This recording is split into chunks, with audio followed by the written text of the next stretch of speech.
thought that I'd end up adopting a cat. Not because I didn't like them, but because my family never really had cats around, and neither did my friends. I'd heard all the stories about cats choosing their people, but I never thought it would happen to me, until it did. But let's rewind a little bit to about 2 years ago, when my friend, who I'd previously worked with on a dog rescue, called me up for some help on an emergency cat rescue. It started as just the two of us, but eventually expanded to an almost 2-year project involving over 50 volunteers, all between the ages of 18 and 29. Together, we rescued and rehomed about 50 cats in total. For this video, I'd like to share a little glimpse into what it took for us to create and manage our own independent shelter, in hopes that we can inspire others to help out stray animals in need. With that being said, please note that this all happened in Singapore, and there may be differences in animal laws. Our best recommendation is to volunteer at an already established organization, because any failures during the rescue process will be at the animal's expense. During the time our shelter was open, it had essentially become my full-time job, and I was not making a single cent. In fact, I often put forward my own money in order to pay for things like transportation, vet bills, and supplies. There were many times when we saw cruelty and faced heartbreak. But for those who pushed on in spite of it, the experience of seeing our cats happy and living their best lives was a reward that no amount of money could buy.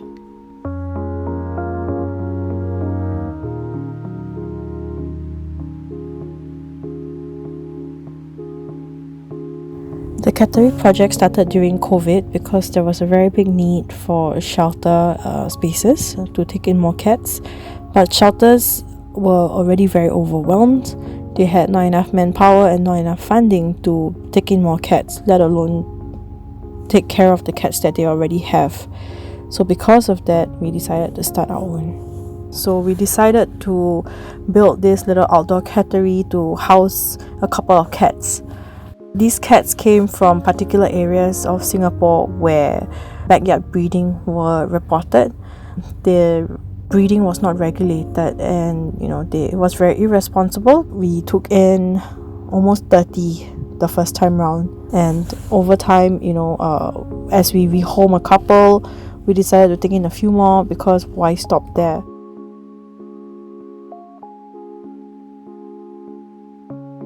There are tons of difficulties that we faced, especially during the start. So the shelter was actually started by me and a friend, Zenith. In the beginning, since it was just the two of us, it was pretty difficult. The next difficult part was the resistance that we met from the people that we rescued these cats from. So the cats were mostly backyard breeding cats, or kittens that were not sold or given away. The kittens were in pretty bad shape. They were malnourished, very small, and pretty vulnerable. We found a number of reports made for dead kittens found in the car park. Each day, every morning and evening, a rotation of volunteers would go in to feed the cats, clean their litter boxes, and give them medicine if needed. They would then report back to our group chat with an update of their completed work. But these were not the only volunteers. In fact, we had a few teams. Feeders, the people who mainly did the hands-on tasks that I mentioned, fosterers, individuals who would take care of a cat until they could be adopted, rehomers, those who screened potential adopters, conducted interviews, brought the cats to their new homes, and kept in touch with them for updates, and finally the core team, a group of 7 to 8 of us who handled things like the actual acquisition of the cats, social media, finances, adoptions, and volunteer management.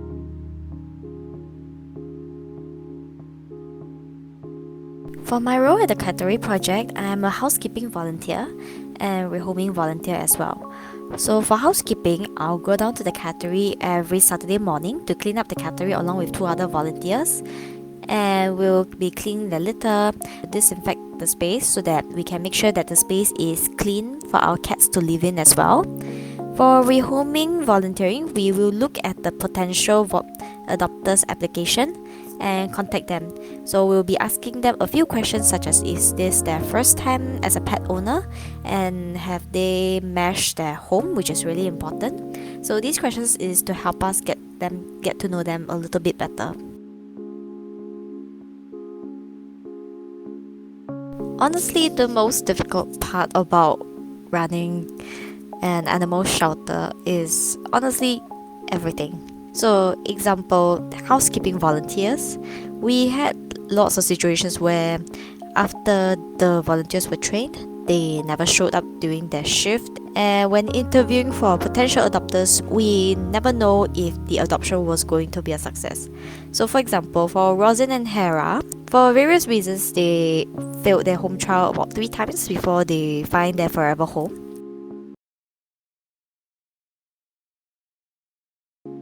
At first, the project started with the rescue of a specific group of cats, but as we continued, we would also get calls from people who reported cats in need to us. We would assess which ones would be suitable for us to reasonably take in. Before even bringing the cat to our cattery, we would take them to the vet first to check for FIV or FELV. With the cats living in close proximity, the risk of infection is extremely high, and we cannot accept cats with this condition into our rescue unless there is an available foster. If everything is okay and the cat has no transmittable diseases, we'll put the cats on record with the vet. Our cattery brought our cats to only one specific vet in order to keep things organized. In addition, some vets, this one included, offer discounts for treatment of strays. We then introduced the cat to the residents at the cattery. We were able to acquire a large metal 2-story enclosure that we placed inside of the cattery, used to house cats who needed more time to get used to the other cats, had injuries that could be torn, or the mama cats with kittens. The rest of the cats are able to wander around in the cattery. You might be wondering how our cats could get along in such a small space for an extended period of time. Don't worry, I'll touch on that later in the video, but long story short, our cats were all very socialized, and even the more antisocial ones didn't cause too much trouble. We would then take some cute pictures of the cat, and the person in charge of design and social media, aka me, would edit them and upload them onto our Instagram and Facebook pages with a note to please DM us for adoption inquiries. Once someone messaged us, we'd direct them to our online adoption form, which would log all their particulars. We kept the spreadsheet color-coded and would make notes on each applicant. To make things easier for volunteers, cat viewing was by appointment only, because not everyone is at the cattery at all times to provide walk-in services. We had some pretty strict requirements for potential adopters and informed them of every step of the adoption process. An example of a non-negotiable was having their windows meshed, as the leading cause of cat deaths in Singapore is high-rise syndrome, aka falling from a building. Some cats had certain health and environmental requirements that we also kept in mind when choosing adopters. While adopters could choose which cats they'd be most interested in meeting, we would recommend them other cats that also fit their needs, and most people were quite receptive of it. We'd make mental notes on whether or not the person seemed to be interested in a cat only because of their looks, for example, and by the end of the project, the rehomers had gotten pretty good at judging people based on their vibes. We would then arrange an online interview where we'd run through several screening questions, both general and specific to the cat they're interested in adopting, and they'd have to send us photos of their meshed windows. Once all of that is approved, we'd arrange a day for them to come to the cattery so we could meet them in person. Meeting the potential adopters in person is important for us to discern how genuine they are, and it's very obvious from the get-go whenever a person really loves cats with all their heart. It's also important for the potential adopter to see if they can connect with any of the cats face-to-face. The next step for them is to sign the home trial form, which you can take a look at here. As you can see, we required an $100 deposit of the full $250 adoption fee, which would help ensure that they took this as a serious commitment. The money would go toward any necessary bills and supplies. As we were not a big shelter and were essentially non-registered, just a group of rescuers, it was extremely difficult for us to get donations, so the adoption fee helped us keep operations running. The home trial would last 2 weeks. We would first bring the cat directly to the adopter's house, where they would give us a house tour, and we'd offer advice on how to best get the cat settled in. We'd stay for about an hour to make sure everything is okay before leaving, and the adopter would provide us with updates via text message every few days. If the adopter is happy with their cat, then they sign the final adoption form, which is basically the same as the home trial form in all its requirements. They make the final payment and then their cat is all theirs. You might find that this adoption process is needlessly stringent, but it's there for a reason. We love these cats and we want to make sure that they go to the best homes possible. Because of this strict process, we were able to narrow down our pool of adopters to the point that we still keep in contact with a few of them. We'll occasionally drop by to visit them too. And if our adopters have any concerns or difficulties with their cat's behavior, we are always on call to come visit them and help out whenever necessary.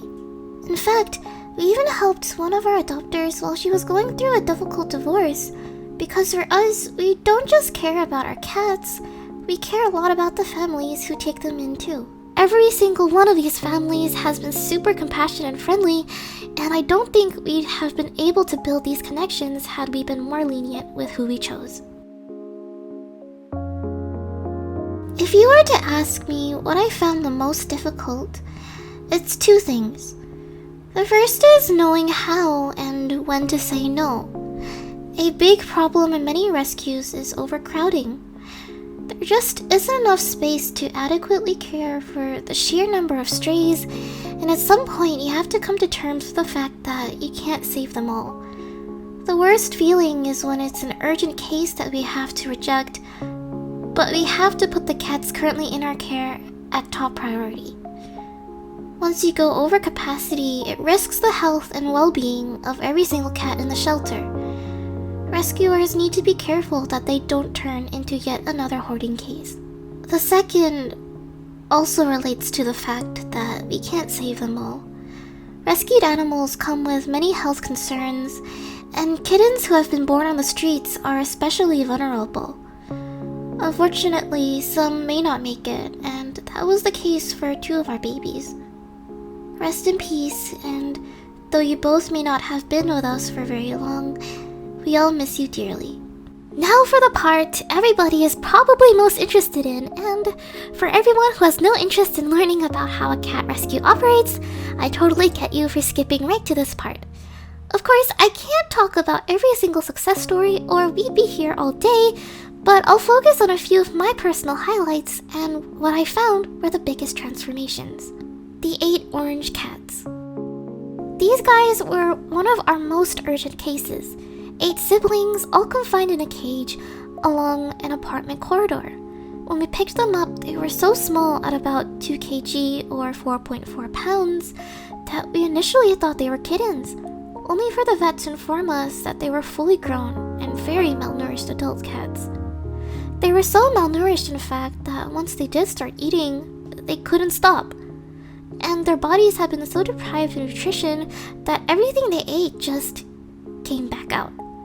For over a week, they were constantly having diarrhea and vomiting. The volunteers who attended to these cats were literal saints, having to clean almost every single hour for the first few days. But slowly, they recovered.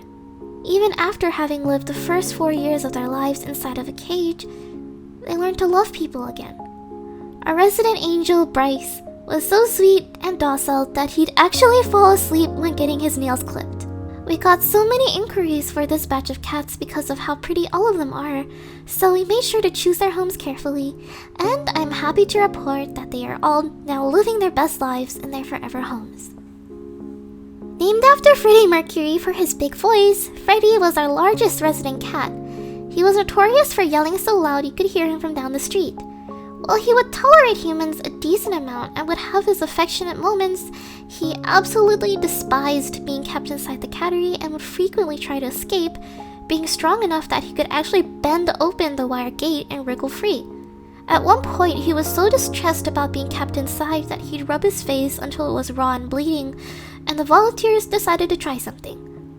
We put a harness on him and took him out on regular walks like a dog, and much to our surprise, he loved it.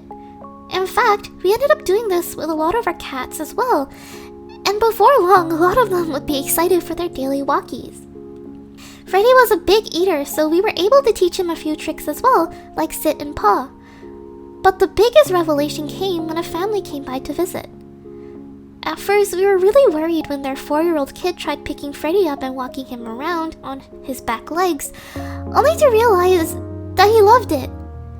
Anything that he would not tolerate from adults, he'd happily soak up from children. We realized we had a gem on our hands. The moment we advertised him as being amazing with kids, the inquiries flooded in, and finally, we found the perfect home for him in a household with 3 children.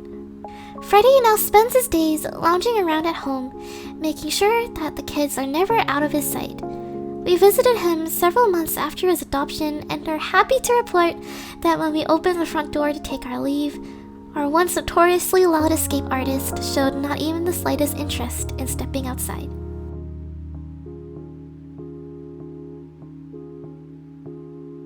When we first rescued Jingles, she was near feral with a complete distrust of humans and so skinny that you could see her bones.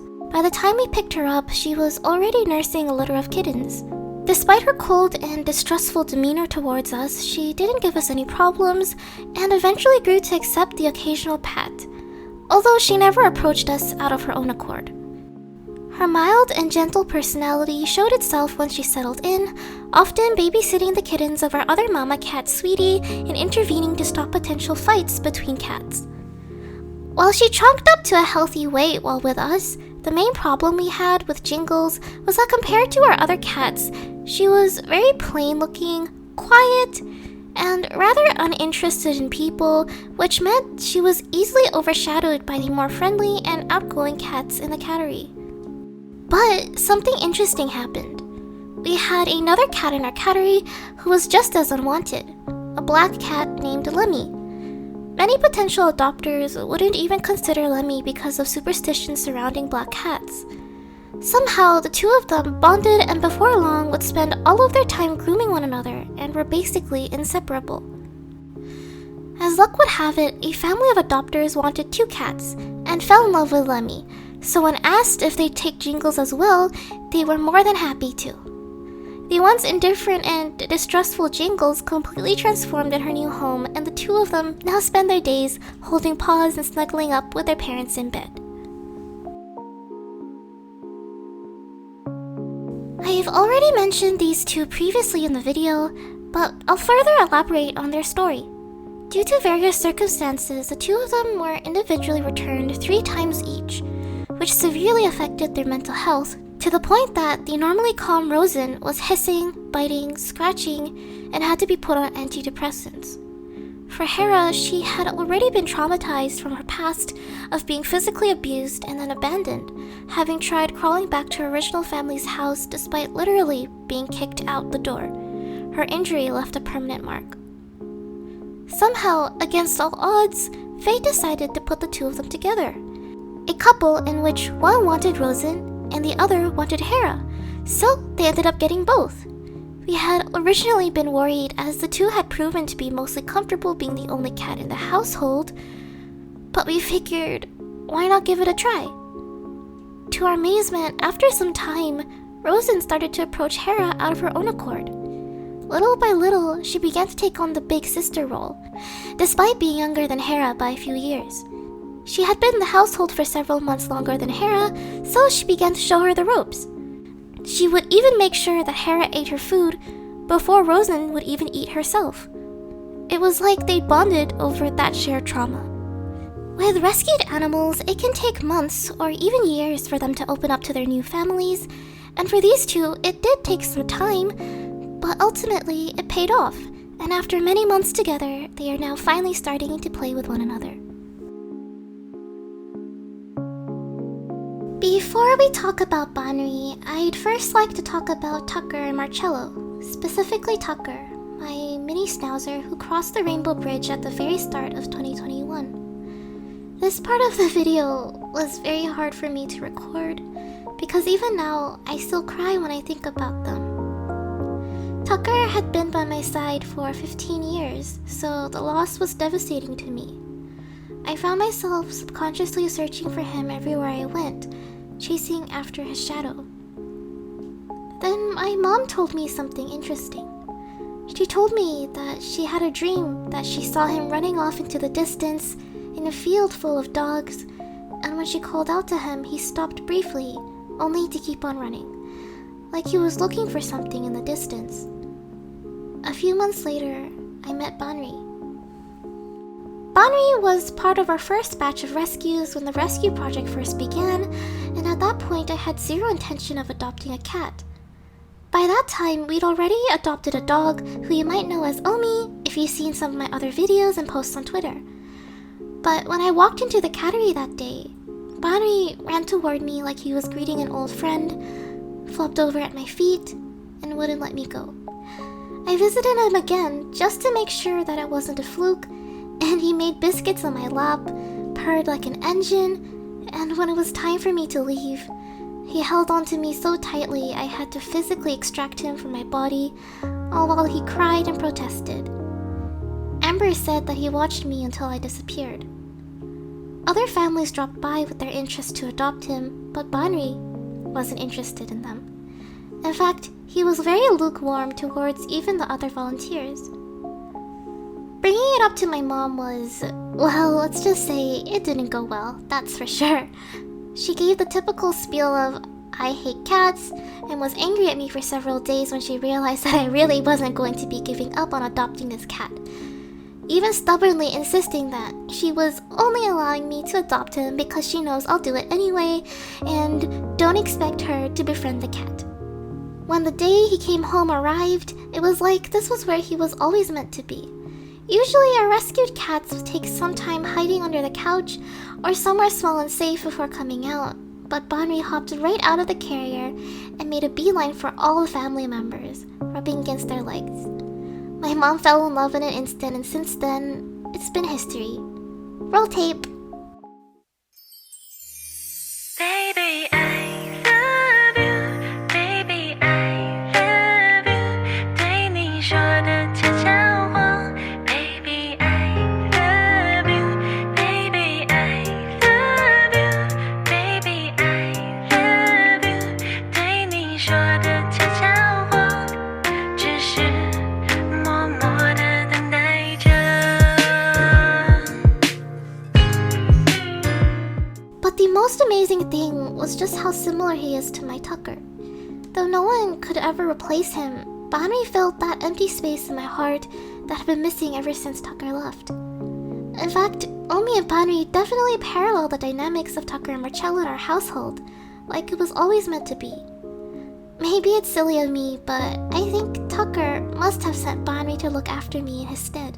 Now, Banri is the king of the household, and even though everyone spoils him rotten, he chooses to stick by my side 24/7. Toilet and shower times are not always under his supervision, and he'll make it very clear that he doesn't appreciate getting locked out of the bathroom. Sometimes he'll wedge himself in between the little gap I leave for him in the doorway, facing outwards so he can stand guard. When I'm working at my desk, he likes to plop down to snuggle, and at night, his favorite sleeping spot is right in my arms, with our cheeks pressed together, the exact same way I used to sleep with Tucker.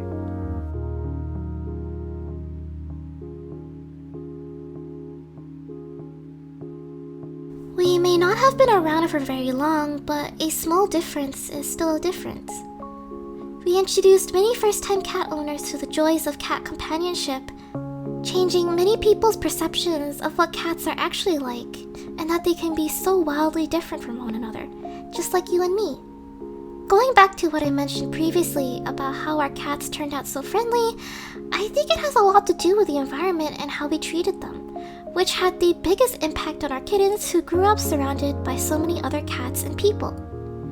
What many people may not realize is that kittens need to be in the presence of other cats, like their mother and siblings, in order to learn and understand important social skills. Otherwise, they are more prone to developing behavioral problems later in life.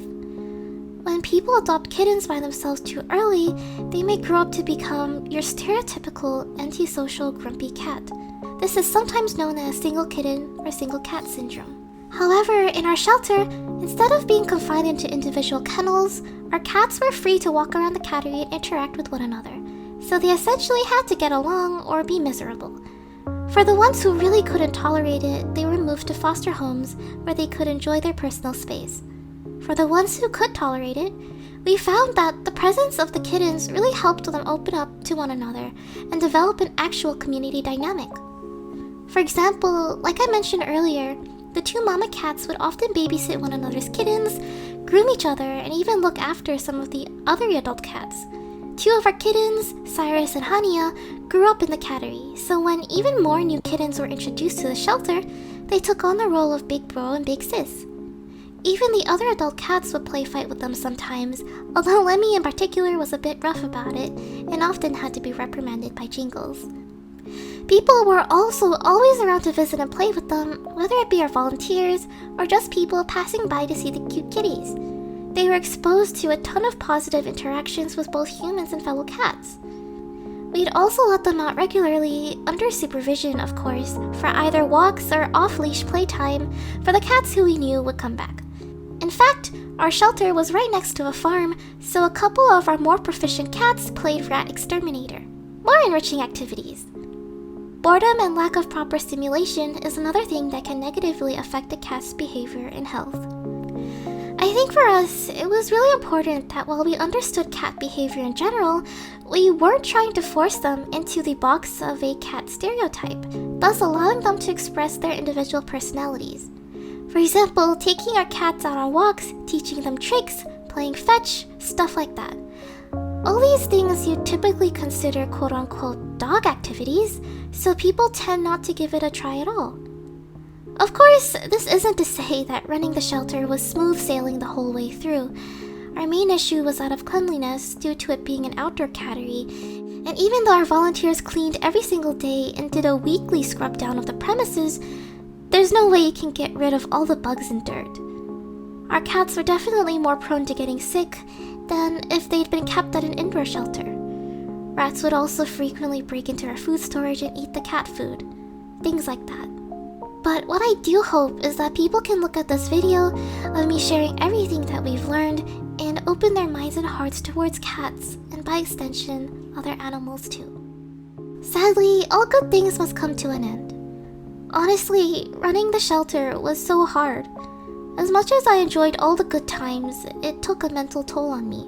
Our core team was getting busier and busier in our own personal lives. But the nail in the coffin was the government reclaiming the land for housing. Everyone on that property had to move out by the end of the year. I vividly remember passing by a small stretch of trees by the road each time I'd pull into the compound, and one day, it was all just gone. Not even the grass was left. While we brainstormed possibilities on how we could keep the project running even after losing our shelter space, such as by starting a cat cafe, we eventually decided we just didn't have the funds, the time, or manpower to make it a reality.